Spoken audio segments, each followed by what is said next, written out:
एक थप्पड़। एक बड़ा भारी पैर एक युवक के पेट पर गिरा, जो देखने में ऐसा लग रहा था जैसे वो सिर्फ चमड़ी और हड्डियों का एक थैला हो। क्या मैंने तुमसे आज दोपहर के खाने के लिए ज्यादा पैसे लाने के लिए कहा था या नहीं? क्या तुम मुझसे भूखा रहने की उम्मीद करते हो, कुतिया? स्कूल यूनिफॉर्म पहने एक छोटे और स्वस्थ युवक ने दुबले पतले व्यक्ति पर एक और लात मारते हुए कहा। इससे वो नीचे गिर गया और जमीन पर और ज्यादा खून खांसने लगा। ऐश, सावधान रहना यार, उसे मत मारना या कुछ और, पास खड़े एक और छात्र ने कहा। नहीं, ये कुतिया भले ही वीरविहीन हो, लेकिन वो बहुत मजबूत है ना लियाम? क्या तुम पूरे स्कूल में सबसे अच्छे पंचिंग बैग नहीं हो? स्वस्थ छात्र ने जमीन पर पड़े लगभग मृत और मुड़े हुए लड़के पर एक और लात मारने के लिए अपना पैर उठाया, लेकिन सौभाग्य से उसके लिए अगले ही सेकंड में स्कूल की घंटी जोर से बजी, जिसने सभी का ध्यान खींचा। ठीक है, चलो चलते हैं। यह उस गंदी बूढ़ी औरत की क्लास है। मैं अपनी शाम को फिर से उस बदसूरत चेहरे को घूरते हुए हिरासत में नहीं बिताना चाहता। लंबे और मजबूत हाई स्कूल के छात्रों का समूह आपस में बातें कर रहा था और लापरवाही से छोटी गली से बाहर निकल गया, जहां तथाकथित पंचिंग बैग बिना किसी परवाह या चिंता के पीछे छोड़ दिया गया था। लियाम चुपचाप लेटा रहा, पूरी तरह से चुप और जम गया। एक और सांस लेने से भी डर रहा था, लेकिन ऐसा इसलिए नहीं था क्योंकि वो हाई स्कूल के गुंडों के झुंड से डरता था जिन्होंने उसे पीटा था, बल्कि यह पूरी तरह से अलग चीज के कारण था। कुछ सेकंड पहले वो अपने जीवन के लिए संघर्ष कर रहा था, एक अमृत के लिए लड़ रहा था जो स्वर्गीय खजाने में से एक था। लेकिन वो उन अन्य राक्षसों से कैसे तुलना कर सकता था जो उसी खजाने के लिए उसके साथ प्रतिस्पर्धा कर रहे थे? आखिरकार वो सिर्फ एक छोटा सा मछली था। चांद मेलिन दरवाजे पर खड़ी अपने भाई की गायब होती हुई आकृति को देखकर अचंभित हो गई। गेम स्टॉप, भाई कब से गेम खेलता है? अध्याय 2। अपने पैंट की जेब में हाथ डाले, लियाम आराम से गली के कोने पर स्थित इलेक्ट्रॉनिक शॉप में चला गया। भाई, क्या तुम मुझे ब्लड बैटल गेम कैप्सूल दे सकते हो? हाँ। स्टोव क्लर्क ने ऊपर देखा, थोड़ा चौंका क्योंकि उससे बात करने वाला ग्राहक ऐसा नहीं लग रहा था कि वो हाई एंड गेमिंग कैप्सूल खरीद सकता है। ऐसी चीज की कीमत बहुत ज्यादा होती है। पिछले दशक में ही गेम और गेमिंग सॉफ्टवेयर का काफी विकास हुआ था और गेमिंग कैप्सूल अब सभी के बीच लोकप्रिय हो गए थे। इनसे उपयोगकर्ता घंटों तक लॉग इन कर सकते थे और उन्हें खाने या अपने शरीर के तरल पदार्थ निकालने के अलावा कभी बाहर जाने की जरूरत नहीं पड़ती थी। लेकिन ब्लड बैटल खरीदने के लिए स्टोव क्लर्क को पता चल गया था कि उसके सामने बैठा युवक इतना अमीर नहीं था। वास्तव में वो ऐसा लग रहा था जैसे उसने कुछ समय से कुछ खाया ही नहीं हो। इसलिए उसे उस भोले भाले युवक पर दया आ गई और उसने सलाह दी, भाई, क्या तुम्हें यकीन है कि यही वो है जो तुम चाहते हो? ब्लड बैटल गेम वास्तव में इतना लोकप्रिय नहीं है। कुछ घंटों के बाद आखिरकार उसने सारी प्रारंभिक तैयारियां पूरी कर ली और घर वापस जाने लगा। लियाम ने अपने कार्ड को देखा जो अब किसी तरह हल्का महसूस हो रहा था और उसके होठों पर हल्की सी हंसी निकल गई। वो अपने पास मौजूद हर चीज को खुद पर दांव पर लगा रहा था। कुछ लोगों को यह आवेगपूर्ण लग सकता है, लेकिन वो जानता था कि यह उसके बचने और अपनी बहन की किस्मत बदलने का एकमात्र मौका था। भाई, क्या यह वाकई ठीक है? मेलिन ने लियाम की ओर देखा जो अपने एक टॉप स्टोव का उपयोग करके उन दोनों के लिए भोजन पकाने में व्यस्त था। बेशक, ये ठीक है। हम दोनों अभी भी बढ़ रहे हैं और हमें बहुत सारे पोषक तत्वों की आवश्यकता है। ये केवल एक छोटा सा स्टूडियो अपार्टमेंट था, इसलिए वो अपने भाई को गुनगुनाते और पसीना बहाते हुए देख सकती थी, जबकि वो अपने चेहरे पर मुस्कान के साथ विभिन्न प्रकार के व्यंजन बना रहा था। गंध इतनी स्वादिष्ट थी कि वो अपने होमवर्क पर भी ध्यान केंद्रित नहीं कर पा रही थी। उसके भाई ने कब से इस तरह खाना बनाना सीखा? अपने चेहरे पर लगभग स्पष्ट लार के साथ छोटी लड़की खड़ी हुई और लियाम के पास चली गई। भाई, स्कूल के बारे में क्या? तुम पिछले 2 दिनों से स्कूल नहीं गए हो? स्कूल? हाँ। लियाम जोर से हंसना चाहता था और कहना चाहता था कि शैक्षणिक संस्थान कितने बेकार होने वाले हैं, लेकिन इसके बजाय उसने अपनी बहन के सिर पर मुस्कान के साथ हाथ फेरा। तुम्हारा भाई गूंगा है, इसलिए मैं मई पर भरोसा करूंगी कि वो अच्छी तरह से पढ़ाई करेगी और भविष्य में मेरी मदद करेगी।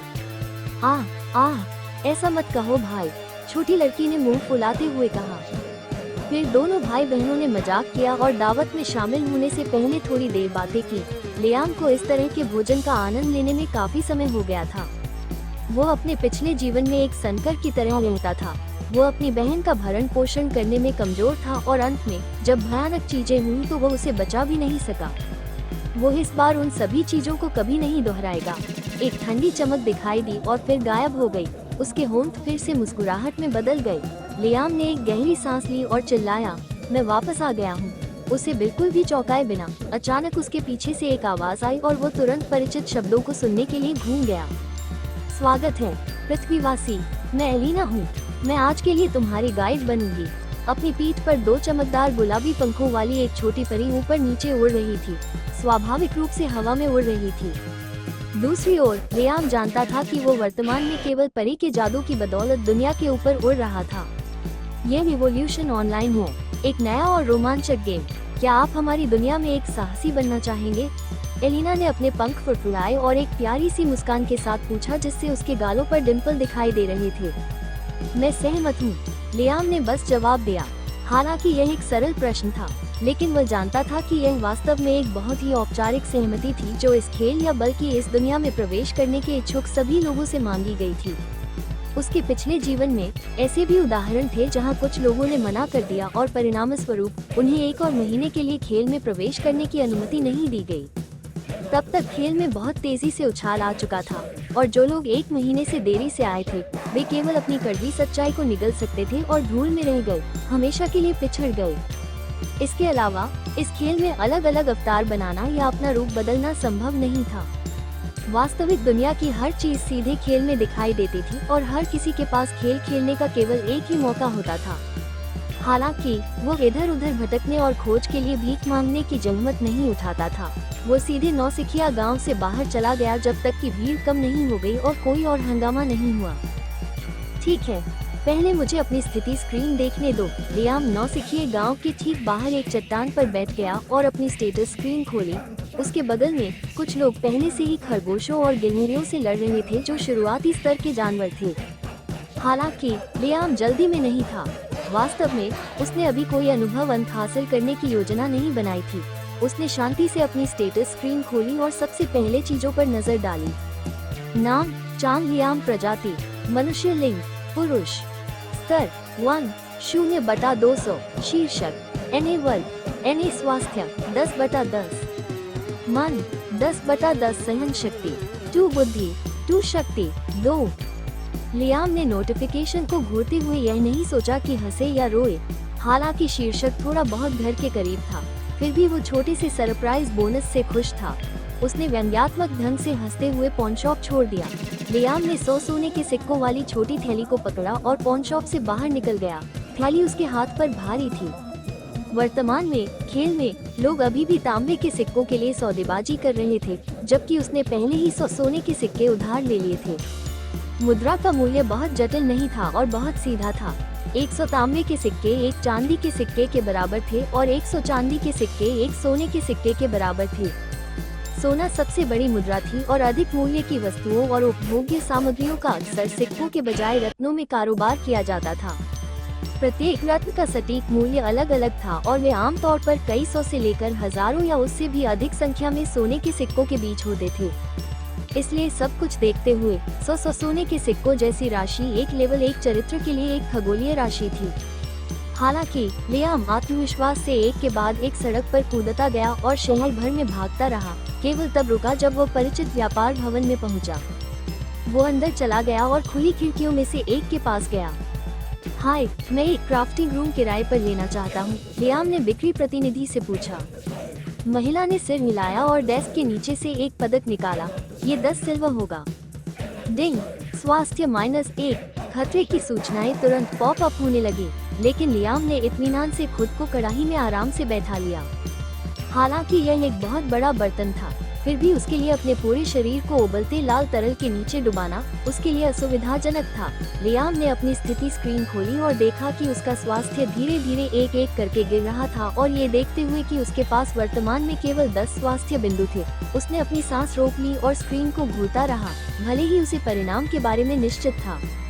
वास्तव में उसका स्वास्थ्य 3/10 तक गिर गया, लेकिन फिर यह वहीं रुक गया।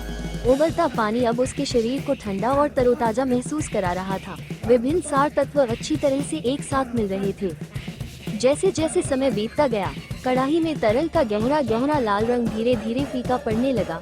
सभी सार तत्व अब धीरे धीरे लियाम के शरीर में समा रहे थे। उसने अपनी आंखें बंद कर ली और गर्म और पौष्टिक अनुभूति का आनंद लिया। 1 घंटे के भीतर गहरा लाल तरल लगभग पूरी तरह से पारदर्शी और रंगहीन हो गया। हालांकि अगले ही पल रंग फिर से बदलने लगा।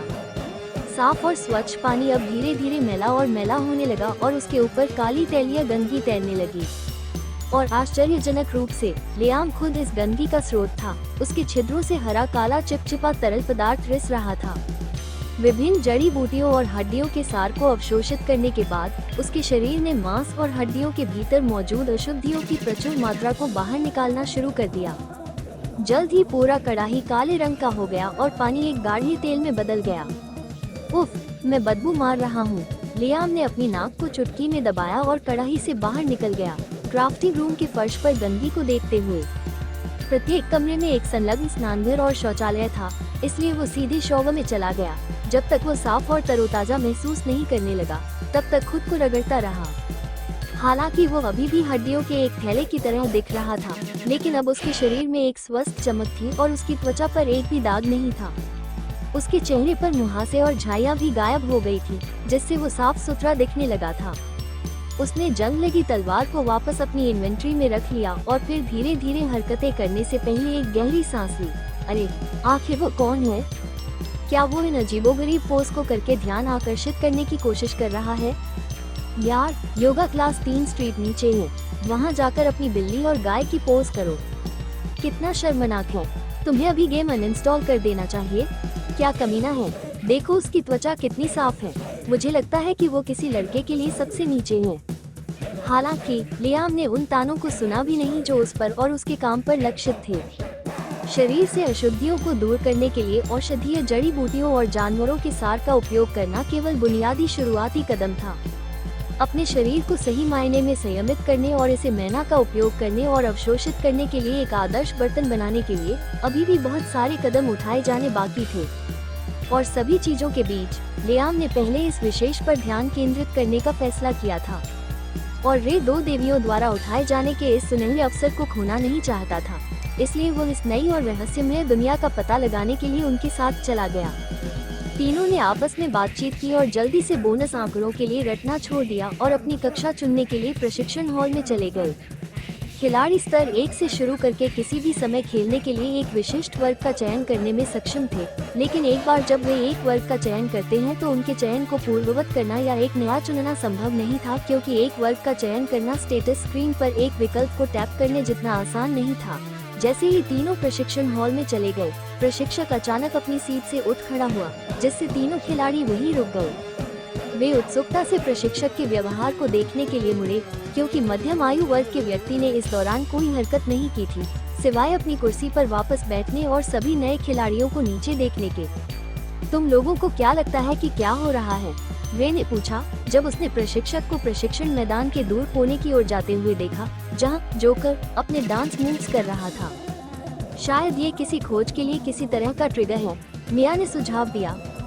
या शायद प्रशिक्षक अब और आंखों में खटकने वाली चीज को बर्दाश्त नहीं कर सका और उसने उसे व्यक्तिगत रूप से बाहर निकालने के लिए कार्रवाई की, एलेक्स ने सीधे चेहरे के साथ कहा। वे तीनों देखते रहे, क्योंकि वो व्यक्ति लियाम के पास गया और उसके सामने खड़ा हो गया। उसके चेहरे पर एक सम्मानजनक भाव था। युवक, तुम लगभग वहाँ पहुँच चुके हो, इसे करते रहो। उसने उसका उत्साहवर्धन भी किया, उसका निजी चीयरलीडर बन गया। प्रशिक्षण मैदान में मौजूद सभी अन्य खिलाड़ी तुरंत अवाक रह गए। प्रशिक्षक, जो उनके साथ रूखा और असभ्य था, वो दुबले पतले अजीबोगरीब व्यक्ति के साथ विनम्र और अच्छा व्यवहार करने के लिए अपनी सीमा से बाहर जा रहा था। इस दुनिया में न्याय कहाँ है? कुछ लोगों ने लियाम की नकल करने की भी कोशिश की, हालांकि प्रशिक्षक का ध्यान पूरी तरह से उस पर था और उनकी हरकतें किसी की नजर में नहीं आईं।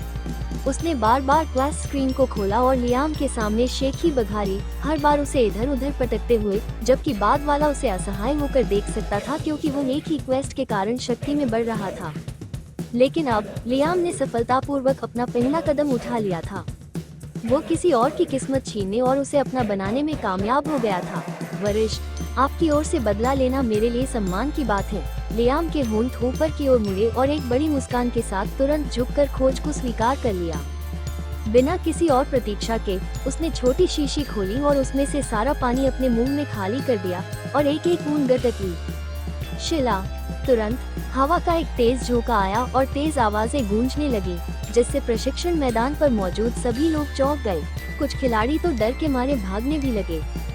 लियाम का पूरा शरीर ऊपर से नीचे तक घूमती हवाओं से ढका हुआ था, लेकिन अगर किसी में क्षमता होती तो वह देख सकता था कि ये वास्तव में उसे एक तरह के कोकून में लपेटे हुए मैना की लहरें थीं। शीशी में तरल की कुछ बूंदें उसके शरीर को ऊपर से नीचे तक तोड़ रही थी। उसकी मेरिडियन, उसकी रक्त वाहिकाओं, हड्डियों, मांसपेशियों, टेंडन, लिगामेंट्स और उसके मांसल शरीर के हर इंच का पुनर्निर्माण कर रही थी। लियाम ने जो घटिया कीमिया औषधि बनाई थी, वो शीशी में मौजूद तरल की इन कुछ बूंदों की तुलना में कुछ भी नहीं थी।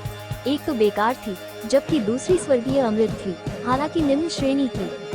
लेकिन सबसे महत्वपूर्ण बात यह है कि यह खोज अपने आप में उच्चतम श्रेणी के पौराणिक रक्त अमृत को प्राप्त करने का प्रारंभिक बिंदु थी। यही कारण है कि लियाम ने खोजों के इस सेट से शुरुआत करना चुना था। उन्हें अन्य सभी से अधिक प्राथमिकता दी थी। किसी का शरीर ही उसकी नींव होता है। यह वो कोर था जिस पर बाकी सब कुछ बना था। एक आदर्श बर्तन के बिना मन, आत्मा, मन, कोर और बाकी सब कुछ बिखर जाएगा। शरीर को तड़का लगाने के महत्व पर जितना जोर दिया जाए, कम है। और जब मन कोकून आखिरकार टूट गया, लियाम बाहर निकल आया। उसका शरीर विस्फोटक रूप से बदल गया। वो लगभग ऐसा लग रहा था जैसे वो ऊपर से नीचे तक एक बिल्कुल अलग व्यक्ति था। उसकी आंखें तीखी और तलवार जैसी थी। उनके भीतर के काले गोले पूरे ब्रह्मांड को समाहित करते प्रतीत होते थे। बेशक ट्रेनिंग हॉल में पहले से ही कुछ खिलाड़ी घूम रहे थे जो अपनी योग्यता का परीक्षण करने और क्लास चुनने के लिए पहले ही आ चुके थे, इसलिए ये पूर्ण लॉकडाउन नहीं था। हालांकि इससे और अधिक भीड़ को इकट्ठा होने से रोकने में मदद मिली। हालांकि लियाम ने इन चीजों की चिंता नहीं की। उसने जो कुछ भी योजना बनाई थी, उसके साथ उसके लिए कम प्रोफाइल रखना लगभग असंभव था और उसके पास इन सभी अनावश्यक विवरणों के बारे में चिंता करने का समय नहीं था।